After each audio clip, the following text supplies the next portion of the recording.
May I come in, sir? Yeah. Good afternoon, sir. Good afternoon. Good afternoon. Good afternoon. Bus. Thank you. कुठून आलात बरं तुम्ही? Sir मी नाशिक जिल्ह्यातील सिन्नर तालुक्यातील पाटोळा या गाव. बर. तुमच्या गावामध्ये कोण आहे बरं सरपंच सध्या? महिला सरपंच कधी लाभलेले आहेत तुमच्या गावाला याच्या आधी? लास्ट इयर सर, म्हणजे लास्ट 85 ओके. रिझर्व सीट होते. रिझर्व सीट होते. असं निवडून का नाही दिलं जात बरं महिलांना डिरेक्टली? रिझर्व सीट नसेल तर रिझर्व सीट नसेल तर देऊ शकता. म्हणजे आता चेंजेस होऊ राहिले. पहिलं मेल डॉमिनेटेड होतं आपल्या ग्रामपंचायती, आता तसं नाही राहिलं. आता देऊ शकता. जर महिलेचं काम जर चांगलं असेल त्या क्षेत्रामध्ये तर लोक निवडून देऊ शकतात. तुमची जी ग्रामपंचायत आहे ती किती सदस्यांची? 9 सदस्यांची. 9 सदस्यांची. याच्यातल्या किती महिला सदस्य आहेत बरं? 9 पैकी 3 महिला सदस्य. बरोबर. नियर अबाउट 33% रिप्रेझेंटेशन तुम्ही दिलेलं आहे. बर. तुमच्या गावाच्या 5 समस्या काय आहेत बरं? सर गावामध्ये मोस्टली ॲग्रिकल्चरमध्ये शेतीची रिलेटेड समस्या. पहिली गोष्ट शेतमजुरांची सध्या उपलब्धता नाही आहे. विजेची समस्या, लोड शेडिंगमुळे वीज बऱ्याच वेळा कट केली जाते. तसंच पाणी पुरवठा, म्हणजे पाणी पुरवठा वेळेवर व्हायला पाहिजे, तो होत नाही. बर. तुम्ही 2017 मध्ये तुमचं ग्रॅज्युएशन कम्प्लीट केलेलं आहे. ओके. पॉल सायन्स मध्ये. हो, पॉलिटिक्स. तुम्हाला काय वाटतं बरं, 52वी जी घटना दुरुस्ती आहे ती कालबाह्य झालेली आहे का बरं? 52वी घटना दुरुस्ती सर कालबाह्य नाही झालेली, पण त्याच्यामध्ये काही प्रोव्हिजन आहे, त्याच्यामध्ये चेंज करणं काळानुरूप आहे असं मला वाटतं. काय बदल करायचे बरं? काय वाटतं मला? तुम्ही जर तुम्हाला सुचवायचे असेल कुठले बदल सुचवाल तुम्ही? सर मी आता जर आताची जर महाराष्ट्राची परिस्थिती बघून जर बदल सुचवायचा असेल तर जी 2/3 मेजॉरिटी त्याच्यानुसार तुम्ही पक्ष सोडून जाऊ शकता, ती प्रोव्हिजन रद्द करेल. तर तुम्ही जर पक्षांतर करणार असाल तर ते कोणत्याही सभेखाली मान्य असणार नाही.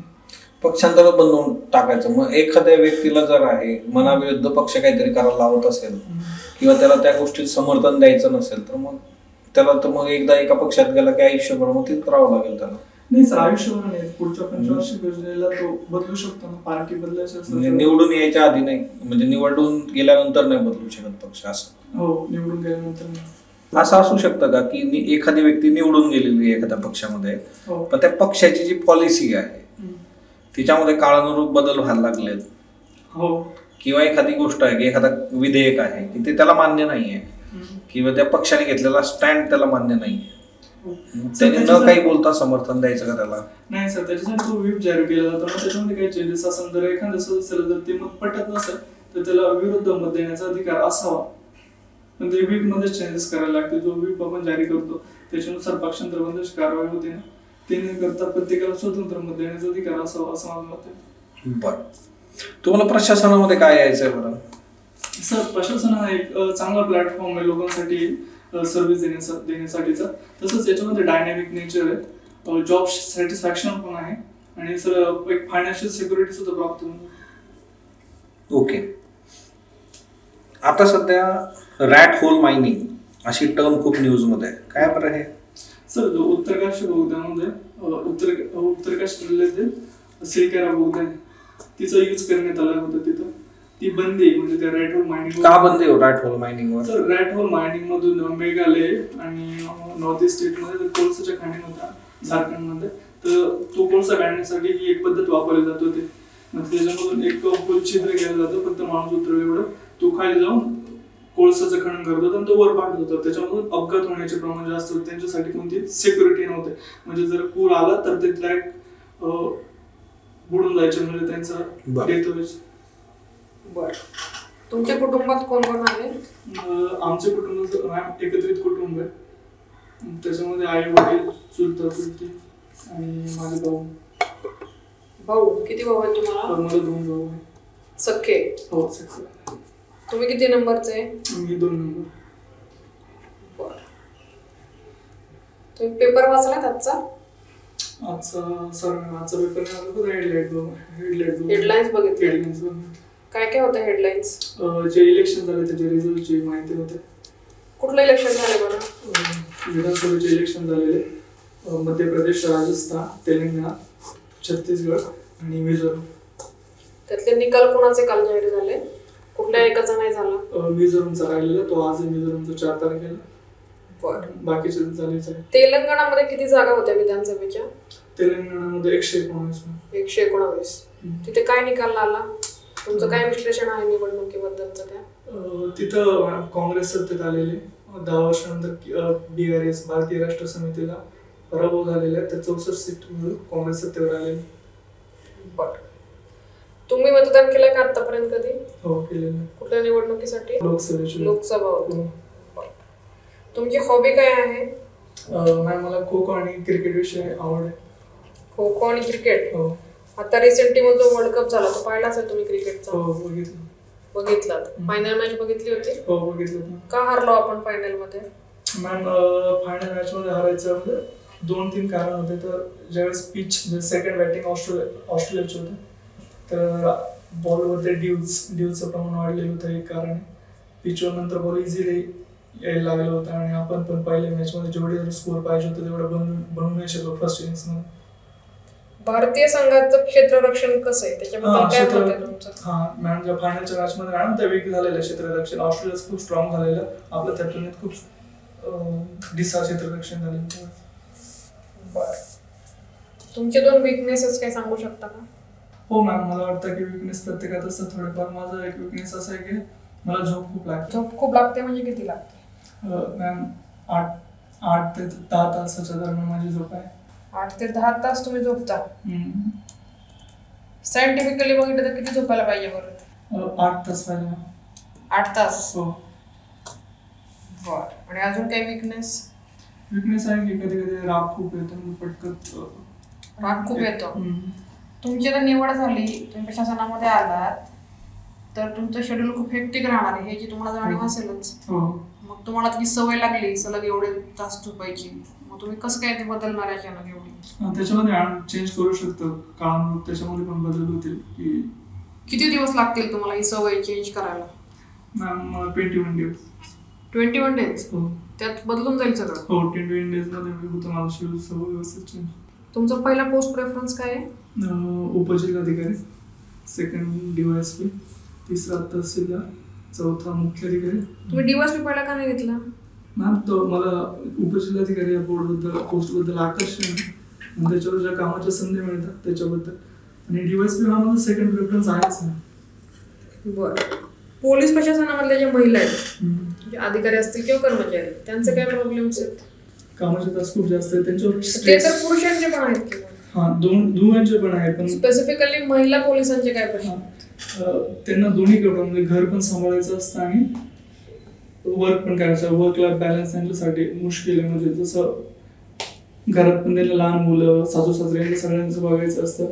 काम करून त्यांना घरातले लहान मुलं पुरुष का नाही सांभाळत बरं, किंवा त्यांची जबाबदारी का नाही मानली जात? ही दोघांची पण जबाबदारी आता दोघे पण घ्यायला लागली जबाबदारी. पहिले पुरुषांची एक मानसिकता होती की हे काम फक्त लेडीजच आहे. आता ती बदलत चाललेली आणि आता दोन्ही पण जर वर्किंग असतं तर दोघी पण जबाबदारी घेऊन राहिले.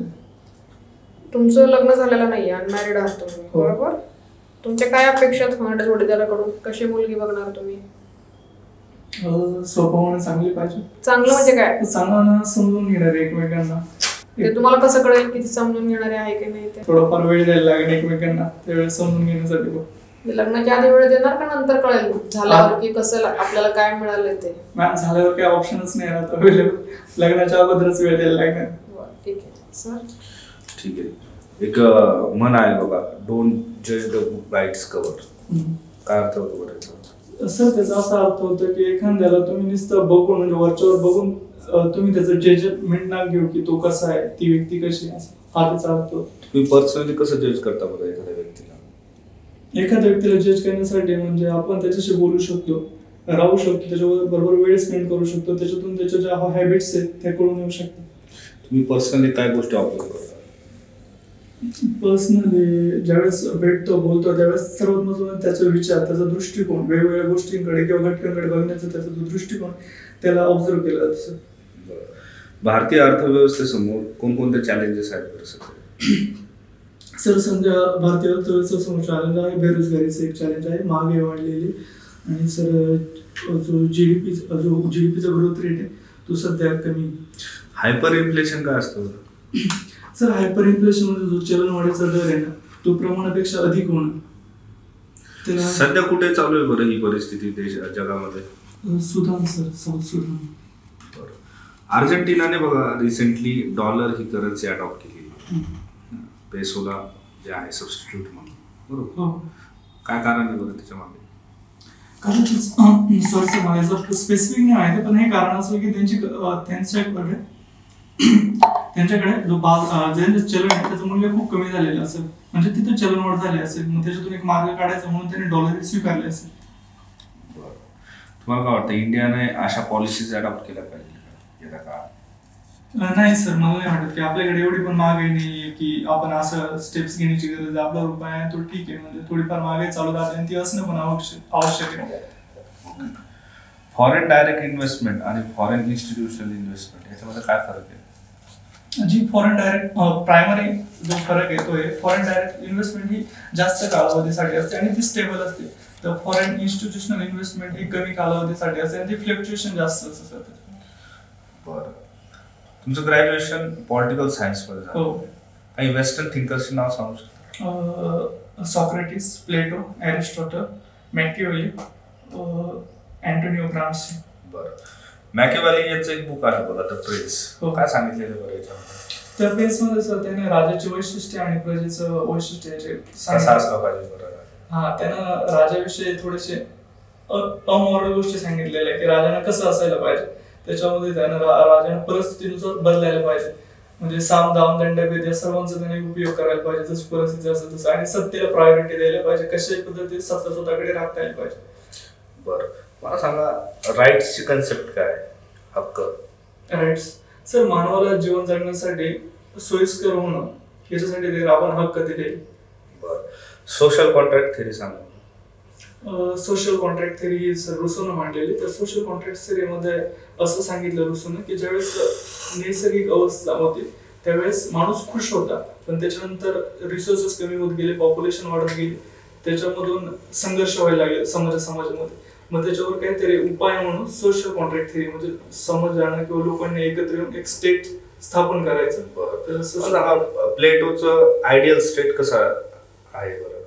सर प्लेटोची जी आयडियल स्टेटची संकल्पना आहे ती खूपच आदर्शवादी, म्हणजे आदर्शवादीच हा त्याचा शब्द आहे, पण आदर्शवादी ती प्रॅक्टिकल नाही. त्याला एरिस्टॉटलने काउंटर केलेलं की ती प्रॅक्टिकल नाही. त्यांनी असं सांगितलं होतं की राजाकडे म्हणजे जो राज्यकर्ता वगैरे त्यानं स्त्री आणि संपत्ती या दोन्ही गोष्टीपासून दूर राहायला पाहिजे. असं का बरं सांगितलं जातं की फिलॉसॉफर्स किंग, म्हणजे किंग हा एक फिलॉसॉफर पाहिजे? हो, काय रिझन त्याचं? सर जर किंग हा जर फिलॉसॉफर असेल तर त्याला गोष्टीचं म्हणजे ज्या समस्या आहेत त्याचं लवकर आकलन होईल, मग त्याच्यावर तो मार्ग काढण्याचा प्रयत्न करत. तुमच्या शब्दांमध्ये थोडक्यात डिफाईन करा लिडरशिप या क्वालिटी. सर लिडरशिप वेगवेगळ्या संदर्भात वेगवेगळ्या पद्धतीने आपण डिफाईन करू शकतो. जर मी क्रिकेट ही माझी आवड आहे त्याच्या संदर्भात जर डिफाईन करायचं असेल तर तो एक फॉरवर्डेड असला पाहिजे, म्हणजे त्यानं पहिल्यांदा स्टँड घेतला पाहिजे. बरं, तुमचीच निवड का करायची बरं या पदासाठी? सर माझ्याकडे असलेल्या क्वालिटीज. कुठल्या क्वालिटीज आहेत तुमच्यामध्ये? मी टीम ओरिएंटेड वर्क करतो, ऑनेस्टली वर्क करतो. ऑनेस्टी काय असते बरं? ऑनेस्टी म्हणजे सर प्रामाणिकपणे काम करणं. ट्रान्सलेशन झालं ना त्याचं. मग सर म्हणजे कोणती दुसऱ्याकडून म्हणजे काम करताना कोणती आशा किंवा कोणती न बाळगता त्याचं काम करून देणं. अजून कुठल्या क्वालिटीज आहेत तुमच्याकडे? Team work, honesty. हो, टीम वर्क, ऑनेस्टी आणि इम्पॅथी. चालेल, येऊ शकता तुम्ही. Best of luck. Thank you sir. Thank you.